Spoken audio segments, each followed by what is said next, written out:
হতাশা মাদক দিয়ে দূর হয় না। হতাশা দূর হবে, বলে দিব, তিনটা জিনিস, মাত্র তিনটা। কয়টা ভাই? এক, 5 ওয়াক্ত নামাজ। এক কি? নামাজে আপনি অজু করে সেজদা দেন, ইনশাল্লাহ আপনার মনে প্রশান্তি না আসলে আমাকে এসে বলেন যে আসে নাই। চোখের পানি, মনের আবেগ যা আছে আপনার ভিতরে, কষ্ট, দুঃখ, যন্ত্রণা, সব আল্লাহকে ঢেলে দিবেন ইনশাল্লাহ। নিজের আবেগ ধরে রাখবেন এখানে, আপনি আল্লাহর জন্য ঢেলে দিবেন। মানুষকে আবেগ দেখা কি লাভ? মানুষ আপনার চোখের পানির মর্ম বুঝবে? মানুষ কি মানুষের চোখের পানির মর্ম বুঝে? আপনার পিতা যদি মারা যায়, আমার কাছে এসে দোয়া চান কান্নাকাটি করে, আমি দোয়া করতে পারবো, কিন্তু আমি কিন্তু আপনার ফিলিংসটা বুঝতে পারবো না। আপনার অনুভূতি কে বুঝতে পারবেন? আল্লাহ পাক আপনার ঘাড়ের রগের চেয়েও কাছে আছে। সুবহান সুবহান, আল্লাহ পাক ঘাড়ের রগের চেয়ে কাছে আছে। গতকালকে বাংলাদেশের একজন বরেণ্য আলেমের সাথে একটা কনফারেন্সে ছিলাম। উনি বলছিলেন যে এক ব্যক্তি, এটা শোনেন, এক ব্যক্তি খুব তার শখ যে তিনি সাহাবীদের মতো নামাজ পড়া শিখবেন। কথা বুঝতে পারছেন? সাহাবীদের মতো নামাজ শিখবেন। তো একজন বরেণ্য আলেমের কাছে এসেছেন, এসে বলছেন যে আমাকে সাহাবীদের মতো নামাজ শিখিয়ে দেন। তখন সেই আলেম আরেকজন আলেমের সন্ধান দিয়েছেন, যা তুমি তার কাছে যাও, তিনি শেখাবেন। তো সেই ব্যক্তি একটু অবাক হয়েছেন, কারণ যাকে প্রশ্ন করেছিলেন তিনি অনেক বড় মুহাদ্দিস, আর যার কাছে পাঠানো হচ্ছে তিনি অত বড় মুহাদ্দিস নন, কিন্তু আবেদ, আমল করেন। তাকে গিয়ে বলছেন উনি আমাকে পাঠিয়েছেন সাহাবীওয়ালা নামাজ শিখিয়ে দেন। তখন তিনি বলছেন ঠিক আছে, সুন্দর করে ওযু করে আসো, সুন্দর করে ওযু করে আসো। ওযু করার সময় খালি খেয়াল রাখবা যে আমি ওযু করছি শুধু আল্লাহর সন্তুষ্টির জন্য। কি খেয়াল রাখবেন? ওযু করছি শুধু আল্লাহকে রাজি খুশি করার জন্য ওযু করছে, আর কোনো উদ্দেশ্য নয় আমার। ওযু করতে যাচ্ছে, তিনি আবার বলছেন দাঁড়াও, শুধু আল্লাহকে রাজি খুশি করার জন্য ওযু করো। আবার শুরু করছেন, আবার বলছেন শোনো, শুধু আল্লাহকে রাজি খুশি করার জন্য ওযু করো। এভাবে বলতেই আছেন, নামাজে দাঁড়িয়ে আছেন, দাঁড়ানোর আগে বলছেন শোনো, শুধু আল্লাহকে রাজি খুশি করার জন্য নামাজ পড়ো। বলতেই আছেন। এক পর্যায়ে সে ব্যক্তি নামাজ শুরু করলো, নামাজে মনোযোগ এদিক ওদিকে যায়, আর তার মাথায় এটা আসে, এই শুধু আল্লাহকে রাজি খুশি করার জন্য আমাকে নামাজ পড়তে, শুধু আল্লাহকে রাজি খুশি করার জন্য নামাজ পড়তে হবে। এই চিন্তা তার মনের মধ্যে ঘুরপাক খাচ্ছে। এভাবে নামাজটা সে শেষ করেছে। শেষ করে চিন্তা করছে যে নামাজ তো পুরোপুরি মনোযোগ দিতে পারলাম না, বারবার মাথার মধ্যে এরকম চিন্তা আসছে, আল্লাহ আমাকে তুমি মাফ করে দাও, নামাজটা আমার মনে হলো না ঠিক মতো। তখন সে ফিরে এসে তার সে ওস্তাদকে বলছেন আমার তো নামাজ এরকম করে পড়লাম, কিন্তু শেষমেশ মনে হলো যে নামাজটা হয়তো কবুল হয় নাই, আল্লাহর কাছে খুব মাফ চাইলাম, আল্লাহ আমাকে মাফ করে দাও, নামাজটা মনে হলো না। তখন সেই যে প্রথম ব্যক্তি যিনি পাঠিয়েছেন তিনি বলছেন এটাই হলো সাহাবীওয়ালা নামাজ। তারা আল্লাহকে রাজি খুশি করার জন্য নামাজ পড়তেন, নামাজ শেষ করে আল্লাহর কাছে ইস্তেগফার করতেন, আল্লাহ কিছুই হলো না, কিছুই হলো। আমার কথা কি বুঝতে পারছেন? অতএব আল্লাহকে রাজি খুশি করার জন্যে আপনি আপনার আবেগ, আপনার ইবাদত সব ফেলে দিবেন, অন্য কারো কাছে কিছু পাওয়ার আশা করুন। অতএব নামাজ আপনার মাদকের দিকে যাওয়া লাগবে না, নামাজই আপনার হতাশা দূর করে দেবে ইনশাআল্লাহ। 2 নাম্বার আমল হচ্ছে কোরআন তেলাওয়াত। যে ব্যক্তি কোরআন তেলাওয়াত করতে পারে নিয়মিত, তার মনের মধ্যে এই হতাশা, এই ভীরুতা, এই কাপুরুষতা কিচ্ছু আসবে না ইনশাআল্লাহ। আমি গ্যারান্টি দিচ্ছি আপনাকে, হতাশা আসবেই না আপনার মনে যদি আপনি কোরআন বুঝতে পারেন। কোরআনের একটা আয়াত নিয়ে কোনো সময় দেখা যায় 2-3 ঘন্টা সময় পার হয়ে যাচ্ছে, আয়াতটা ছেড়ে সামনে যেতে পারছি না। কোরআনের ভিতরে ঢুকলে আপনি দুনিয়ায় ভুলে যাবেন কি হচ্ছে আশপাশে। আমি এমন অনেক আলেমকে দেখেছি যে একটা বই, পাতলা একটা বই, আরবি বই নিয়ে পড়া শুরু করেছেন, যে ফজরের পরে জোহরের ওয়াক্ত হয়ে যাচ্ছে, বইটাই শেষ করতে পারেননি। বুঝতে পারবেন? যখন আপনি ইলমের ভিতরে ঢুকে যাবেন, কোরআনের ভিতরে, হাদিসের ভিতরে, আপনার দুনিয়ার খেয়ালই নাই। একজন আলেম তিনি এক রাত্রে একটা বই লিখেছিলেন, চটি বই, এক রাত্রের মধ্যে। বলা হচ্ছে তার সম্পর্কে বলা হচ্ছে যে রাতের খাবার তাকে দেয়া হয়েছে যে আপনি এটা খেয়ে নেন। তো খাবারটা পাশেই আছে, খাবারটা খাবো, এটা লিখে খাবারটা খাবো, এরকম তার চিন্তা ছিল। ফজর হয়ে গেছে, বই লেখাও শেষ, খাবার এই অবস্থায় পড়ে আছে, ডুবে গেছেন ভিতরে, খাওয়ার মাথায় খেয়াল নাই। এরকম হয়। একজন মনীষী, বিখ্যাত মনীষী, রিয়াদুস সালেহীন কিতাবের রাইটার, সংকলক আল্লামা নববী রাহিমাহুল্লাহ, এরকম সারা রাত চলে গেছে, পাশে 2টা খেজুর, ওই 2টা খেজুর খাওয়ারই সময় পান, হাদিস নিয়ে গবেষণা করতে রাত পার হয়ে গেছে। আমি বলতে চাচ্ছি, যখন ইলমের ভিতরে, কোরআন হাদিসের ভিতরে ঢুকে যাবেন, আপনার দুনিয়ার খেয়াল আপনার চলে যাবে ইনশাআল্লাহ। এই টেনশন, হতাশা, এই সেই বাদ। তখনই আল্লাহ পাক আপনাকে তার পক্ষ থেকে রহমত দিবেন, বরকত দিবেন, আল্লাহ আপনার দুনিয়ার কাজগুলো করে দিবেন ইনশাআল্লাহ। তখন দেখবেন কেউ আপনার দুনিয়ার ওই কাজটা করে দিয়েছে, কেউ ওই কাজটা করে দিয়েছে, কেউ বাসায় খাবার পাঠিয়ে দিয়েছে, আল্লাহ পাকই এগুলো করাই দিবেন ইনশাআল্লাহ। তো প্রিয় ভাইরা, মাদকে যাব না আল্লাহর কাছে আসবো? 2 নাম্বার কোরআন তেলাওয়াত, 3 নাম্বার আল্লাহর জিকির। 3 নাম্বার কি ভাই? আল্লাহর জিকির। চলতে ফিরতে সব সময় মুখ চলতে থাকবে, মুখ না চললেও মনে মনে মন তাজা থাকবে, মনে মনে জিকির হতে থাকবে। মনে মনে জিকির করতে পারেন? মুখ নড়বে না, কিন্তু মনে মনে আপনার একটা জিকির হতে থাকবে, সুবহানাল্লাহ বা আলহামদুলিল্লাহ, লা ইলাহা ইল্লাল্লাহ, আল্লাহু আকবার। পারা যাবে? পারে। মানুষের মন কখনো চুপ করে থাকে না, কিন্তু মানুষের মন অলওয়েজ কিছু না কিছু চিন্তা করতেই থাকে, করতে থাকে না, যতক্ষণ না ঘুমায় মানুষ। তো প্রিয় ভাইরা, বেশি বেশি জিকির করবো, সুবহানাল্লাহ, আলহামদুলিল্লাহ, লা ইলাহা ইল্লাল্লাহ, আল্লাহু আকবার, লা হাওলা ওয়ালা কুওয়াতা ইল্লা বিল্লাহ, এগুলো চলতে থাকবে। আল্লাহ পাক তৌফিক দান করুন। আমিন। আমরা আমাদের সমাজে যুবকদেরকে এরকম টিকটকে দেখছি, অনলাইনে আসক্ত দেখছি, জেনায় আসক্ত দেখছি, পর্নোগ্রাফিতে আসক্ত দেখছি। আমরা দেখছি আমাদের যুব সমাজকে মাদকে আসক্ত, কিশোর গ্যাংয়ে আসক্ত। এইগুলো কি আমাদের কাম্য ছিল ভাই? আমাদের কাম্য ছিল? এই অবস্থায় কি যুব সমাজ আল্লাহ পাকের দিনের পতাকা হাতে নিয়ে আল্লাহর জমিনে দিন কায়েম করতে পারবে কিনা, একটু আমাকে উত্তর দেন দেখি। এখন এই অবস্থায় পারবে?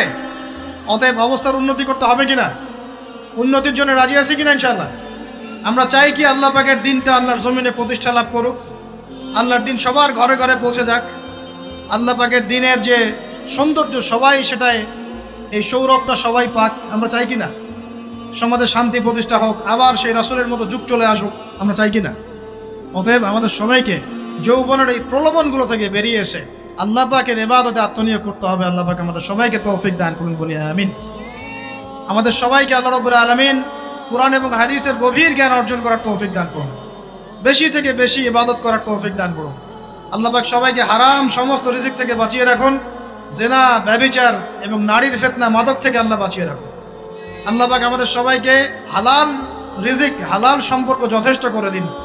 আল্লাহ পাক আমাদের সবাইকে যেন দিনের দাওয়াতের মেহনত করার তৌফিক দান করেন এবং আলেম ওলামার সাথে পরামর্শ করে দিন শেখার এবং বোঝার তৌফিক দান করেন। আর লেকচার শেষ করার আগে দুটো বিষয় বলে শেষ করছি, একটু মনোযোগ দিন। একটা হচ্ছে আমাদের যুবতী দিনী বোনদের জন্য। এখানে বোনরা আছেন না? আছেন কি না? দিনী বোনরা আছেন? একটা নসিহত দিনী বোনদের জন্য আমি একটা নসিহত করতে চাচ্ছি, একটা নসিহত। আমার এই একটা নসিহত একটু মন দিয়ে শুনুন প্রিয় দিনী বোন। রাসূলুল্লাহ সাল্লাল্লাহু আলাইহি ওয়াসাল্লাম আমাদের দিনী বোনদের জন্য জান্নাতে যাওয়ার একটা ফর্মুলা বলে দিয়েছেন। আমি কি বলবো সেটা? আচ্ছা, রাসূলুল্লাহ সাল্লাল্লাহু আলাইহি ওয়াসাল্লাম বলেছেন আমাদের দিনী বোনেরা, আমাদের মায়েরা, এই নারী জাতি মাত্র 4টা কাজ করলে জান্নাতের যে কোনো দরজা দিয়ে ইচ্ছা প্রবেশ করতে পারবে। খুশি হন নাই? কয়টা কাজ? মাত্র 4টা। 1, যদি আমাদের দিনী বোনেরা 5 ওয়াক্ত নামাজটা ওয়াক্ত মতো পড়ে, আল্লাহ পাক তৌফিক দান করুন, বলি আমিন। 2 নাম্বার, যদি তারা রমাদান মাসের রোজাটাকে ঠিক মতো আদায় করতে পারে। 1 নাম্বার 5 ওয়াক্ত নামাজ ঠিকঠাক আদায় করা, 2 নাম্বার রমজান মাসে সাওম রাখা, 3 নাম্বার তাদের লজ্জাস্থানের হেফাজত করা, মানে শরঈ পর্দা মেনটেন করা, শরঈ পর্দা মেনটেন করা। এবং আমি বলে দেই, চেহারাটা আপনাদের পর্দার অন্তর্ভুক্ত। এটা নিয়ে অনেক বাকবিতণ্ডা হয় না সমাজে, চেহারা দেখানো যাবে কি যাবে না ইত্যাদি। চেহারা আপনার পর্দার অন্তর্ভুক্ত বিষয়, ফুল স্টপ। এর উপরে ফতোয়া অনেকভাবে দিচ্ছে, কিন্তু বরেণ্য ওলামায়ে কেরামের কিতাবগুলো ঘাটাঘাটি করেন, তাদের ফতোয়া হচ্ছে চেহারা আপনার পর্দার অন্তর্ভুক্ত বিষয়, চেহারা ঢেকে রাখবেন, আল্লাহ পাক তৌফিক দান করুন। চোখ থাকবে খোলা, ঠিক আছে। 4 নাম্বার, স্বামীর আনুগত্য করতে হবে। স্বামীর আনুগত্য, এই যে আনুগত্য শব্দ শুনলেই মানুষের একটা মানে নেগেটিভ ধারণা তৈরি হতে পারে। স্বামীর আনুগত্য মানে কি আমি তার দাসত্ব করব? আনুগত্য মানে, প্রিয় দিনী বোন, আনুগত্য মানে দাসত্ব নয়। আনুগত্য মানে কোরআন সুন্নাহর যে বিধানগুলো আপনার স্বামী আপনাকে পালন করতে বলবে, আপনি সেগুলো করবেন, আপনি করতে বাধ্য। কিন্তু স্বামী যদি কোরআন সুন্নাহর বাইরে কিছু করতে বলে, সেটা মানতে আপনি বাধ্য নন। স্বামী যদি আপনাকে বলে যে সুদ খাও, এই যে সুদী এনজিওতে আসো, নাম লেখাও। স্বামী যদি আপনাকে বলে যে আসো বেপরদায় বাইরে যাই, সাজুগুজু করে বের হও, চলো ঘুরে আসে বেপরদায়। স্বামী যদি বলে দেবরকে একটু খাবারটা দিয়ে আসো, আমার অফিসের কলিগ আসছে, খাবার পরিবেশন করো, আসো ডাইনিংয়ে আসো, এই যে হারাম কাজ, বেপরদার আদেশ করছে, সুদের আদেশ করছে, আপনি সেগুলো পালন করবেন। কিন্তু হালাল বৈধ যে কোনো বিষয় আপনি স্বামীর আনুগত্য করবেন, এটা আপনার উপর ফরজ। এই 4টা কাজ যদি আপনি করতে পারেন, জান্নাতের যে কোনো দরজা দিয়ে ইচ্ছা আপনি প্রবেশ করতে পারবেন ইনশাআল্লাহ। আল্লাহ পাক আমাদের দিনী বন্ধুদেরকে এই 4টা কাজ করার তৌফিক দান করুন। আমাদের সবাইকে আল্লাহ পাক জান্নাতের জন্য কবুল করুন বলি আমিন। আরেকটা বিষয় বলতে চাচ্ছিলাম, সেটা হলো ওই যে প্রথমে বলেছি যে সূরা ইউসুফের সেই সমাধানটা বলবো কি না? আচ্ছা, সূরা ইউসুফটা ইনশাআল্লাহ আমি আরেকদিন পুরো সূরাটা সংক্ষিপ্ত করে আলোচনা করব ইনশাআল্লাহ। যদি একটা লেকচারে সম্ভব হবে বলে মনে হচ্ছে না আমার কাছে, 2টা বা 3টা লেকচারে নিয়ে আসবো ইনশাআল্লাহ। তবে আজকে একটা চিস্ট খালি বলছি। ইউসুফ আলাইহিস সালামের জীবনটা খুবই ট্র্যাজেডিপূর্ণ। নবীর পরিবার থেকে ভাইদের শত্রুতায় ওই যে কূপে চলে গেলেন, কূপ থেকে চলে আসলেন মিশরের বাজারে, সেখান থেকে বিক্রি করে দেওয়া হলো তাকে, রাজা তাকে কিনে নিলেন, তারপরে সেখানে তিনি বড় হতে লাগলেন রাজপ্রাসাদে। তারপরে ওই যে রাজার কি স্ত্রী তাকে জেনার জন্য আহ্বান করেছিল, সেখান থেকে তিনি জেলখানায় চলে গেলেন, আবার জেলখানা থেকে আবার মিশরের খাদ্য মন্ত্রণালয়ের দায়িত্ব পেলেন, তারপরে তিনি মিশরের শাসকের দায়িত্ব পেয়ে গেছেন, তাই তো? আচ্ছা, এর মধ্যে একটা জায়গা খালি বলবো আজকে আপনাদের। টপিকটা কি দিবা তোমরা? টপিকটা হচ্ছে চলমান বৈশ্বিক অর্থনৈতিক সংকটে ইউসুফ আলাইহিস সালামের সমাধান। মনে থাকবে? চলমান এই বৈশ্বিক অর্থনৈতিক সংকটে ইউসুফ আলাইহিস সালামের সমাধান কি ছিল? ইউসুফ আলাইহিস সালাম জেলখানায়, কোথায় বলেন তো? জেলখানায়। তখন দুজন ব্যক্তি তাকে বলছে, ইউসুফ, আমরা দুজন দুটো স্বপ্ন দেখেছি, তুমি কি স্বপ্নের ব্যাখ্যা দিতে পারবে? আমরা তোমাকে সত্যবাদী বলে মনে করি। ইউসুফ আলাইহিস সালাম বলছেন, খাবার আসার আগেই তোমাদেরকে স্বপ্নের ব্যাখ্যা দিয়ে দেব। একজন বলছে, আমি দেখলাম আমার মাথায় রুটি রাখা আছে আর পাখি এসে রুটির থেকে খেয়ে ফেলছে। আমার কথা বুঝতে পারছেন কিনা ভাই? আচ্ছা, 2 নাম্বার, দ্বিতীয় ব্যক্তি বলছে, আমি দেখলাম আমি শরাব পান করাচ্ছি আমার মনিবকে। কথা বুঝতে পারছেন? এখন ইউসুফ আলাইহিস সালাম বলছেন, তুমি যে শরাব পান করাচ্ছ মনিবকে, তোমাকে অতি সত্বর মুক্তি দেওয়া হবে ইনশাআল্লাহ। আর যার মাথার উপর থেকে রুটি খেয়ে নেওয়া হচ্ছে তাকে শুলদণ্ড দেওয়া হবে, মৃত্যুদণ্ড দেওয়া হবে। কি বললেন? একজনকে দেওয়া হবে মৃত্যুদণ্ড, একজন কি হবে? ছাড়া পাবে। আর যাকে মনে হলো যে এই ছাড়া পাবে, ইউসুফ আলাইহিস সালাম বললেন, তুমি যখন ছাড়া পাবে তোমার মনিবের কাছে, মালিকের কাছে আমার কথা বলো, আমার কথা আলোচনা করো। কিন্তু শয়তান তাকে ভুলিয়ে দিল, সে আর কথা বলতে পারল। আরো কয়েক বছর চলে গেল, ইউসুফ আলাইহিস সালাম তখনও জেলেই আছে। একদিন এই রাজা স্বপ্ন দেখলেন। কি স্বপ্ন দেখলেন? যে 7টা পাতলা পাতলা গাভী, মোটা মোটা 7টা গাভীকে খেয়ে ফেলছে। 7টা কি গাভী? জীর্ণ শীর্ণ গাভী, 7টা মোটা তাজা গাভীকে খেয়ে ফেলছে। আর দেখলেন 7টা সবুজ শীষ। শীষ বোঝেন কিনা? এ ধানের শীষ না, আবার সবুজ শীষ। আর দেখছেন এই যে শীষ মরে গেলে যেমন দেখায় না একটা রং, এরকম শীষ। এখন রাজা খুব চিন্তিত হয়ে পড়লেন যে আসলে এই স্বপ্নের কি ব্যাখ্যা। তিনি সবাইকে ডেকে বললেন, স্বপ্নের ব্যাখ্যা কি তোমরা জানো? তখন রাজ্য পরিষদের এই যে এমপি মন্ত্রী যারা আছে তারা বলছে, না, এটা কি স্বপ্ন, আদগাফলাম, এটা একটা বাজে স্বপ্ন, উদ্ভট স্বপ্ন, আমরা এটার মানে জানি না। আমরা হলো তাই তো বলতাম নাকি ভাই? কিন্তু ওই ব্যক্তি স্মরণ হয়ে গেল যে ছাড়া পেয়েছে, আরে ইউসুফ তো স্বপ্নের ব্যাখ্যা দিতে পারে। দৌড়ে গেলেন তিনি জেলখানায়। ইউসুফ আইয়ুহা সিদ্দিক, হে সত্যবাদী নবী ইউসুফ, আমাকে কি এই স্বপ্নের ব্যাখ্যা বলতে পারবেন? 7টা জীর্ণ শীর্ণ গাভী 7টা মোটা তাজা গাভীকে খেয়ে ফেলছে। ইউসুফ আলাইহিস সালাম এই স্বপ্ন শুনে বললেন, ইউসুফ আলাইহিস সালাম শুধু স্বপ্নের ব্যাখ্যাই দিলেন না, বরং এই স্বপ্ন যে সত্য এটা তিনি বিশ্বাসও করলেন। এই স্বপ্ন একটা সমস্যাকে নির্দেশ করছে এটাও বুঝে ফেললেন, এই সমস্যার সমাধানও তিনি দিয়ে দিলেন। বলেন সুবহানাল্লাহ। আমার কথা বলছেন, ইউসুফ আলাইহিস সালাম স্বপ্নের ব্যাখ্যা দিচ্ছেন না, বরং স্বপ্নটা যে সত্য তিনি মেনে নিচ্ছেন এবং এই স্বপ্নের ফলে একটা সামনে খারাপ সময় আসতে যাচ্ছে এটা তিনি বিশ্বাস করছেন এবং এর সমাধান তিনি জাতিকে দিচ্ছেন। ইউসুফ আলাইহিস সালাম বলছেন, তোমাদের সামনে 7 বছর দুর্ভিক্ষ হবে। কি হবে বলেন? 7 বছর। সারা বিশ্বের অর্থনৈতিক প্রেক্ষাপট একটু বিবেচনা করেন তো, যে আমরা একটা খারাপ সময় টিকে যাচ্ছি না আস্তে আস্তে, এবং নীরব একটা দুর্ভিক্ষ সারা ওয়ার্ল্ডে চলছে না? করোনার সময় ছিল, ওই সময় একটা সমস্যা ছিল, ইউক্রেন রাশিয়ার ইস্যু ছিল, আরও অনেক ইস্যু আছে, শুধু এগুলো ইস্যু নয়, অপচয় ইস্যু আছে, দুর্নীতি ইস্যু আছে, জুলুম আছে, তারপরে যে পারমাণবিক ক্ষেত্রগুলো আছে, বড় বড় পরাশক্তিদের চাপ আছে, অনেক ব্যাপার আছে, রিজার্ভ কমে যাওয়া, অনেক বিষয় আছে। সারা বিশ্ব একটা অর্থনৈতিক মন্দা দেখছে কিনা?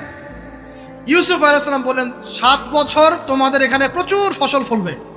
এটা 7টা সবুজ শীষ, প্রচুর ফসল ফলবে তোমাদের এই অঞ্চলের মধ্যে।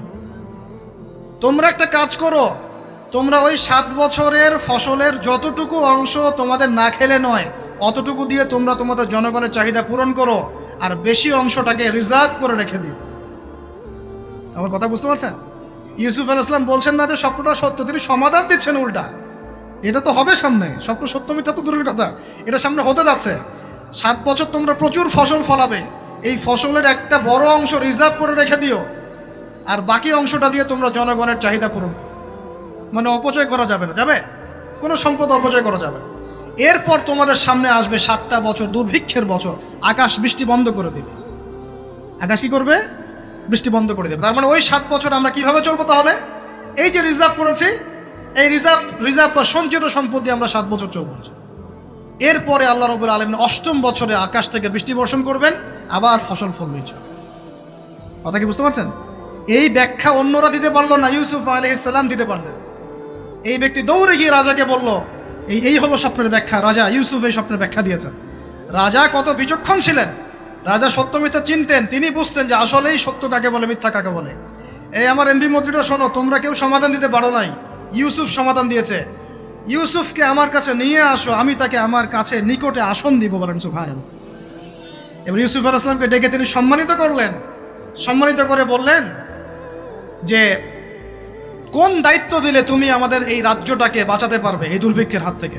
ইউসুফ আলাইহিস সালাম নিজে বলছেন, আমি হচ্ছি বিশ্বস্ত মানুষ, আমি হচ্ছি রাজুলুন আমিন, আমি বিশ্বস্ত এবং আমি আস্থাভাজন। আমাকে আপনি খাদ্য মন্ত্রণালয়ের দায়িত্ব দেন, ইনশাআল্লাহ আমি এই প্রবলেমগুলো সলভ করবো ইনশাআল্লাহ। এরপর তাকে দায়িত্ব দেওয়া হলো খাদ্য মন্ত্রণালয়ের। 7 বছর তিনি এরকম পলিসি গ্রহণ করলেন। মিশরের লক্ষ লক্ষ মানুষ পরবর্তী 7 বছরের দুর্ভিক্ষ থেকে বেঁচে গেল। কোরআন তো মূল্যায়ন করি না আমরা, আর কোরআনের কথা যারা বলে ওদেরকেও মূল্যায়ন করি। এই জন্য আমরা বলছি, বর্তমান চলমান অর্থনৈতিক সংকটের সবচেয়ে বড় বড় সমাধান হচ্ছে এক, ভাই জনগণ হই আর সরকার হই, কোনো সম্পদ অপচয় করা যাবে না। আমরা সম্পদ অপচয় করি না? আপনি উজু করেছেন, আপনি 1 বালতি পানিতে উজু করেছেন, ট্যাপ ছেড়েছেন, মসজিদের 1 বালতি পানি চলে গেছে, কেন পানি অপচয় করেন? আমাদের 5টা ফ্যানের দরকার নেই বাসায়, আপনি 5টা ফ্যান চালাচ্ছেন কেন?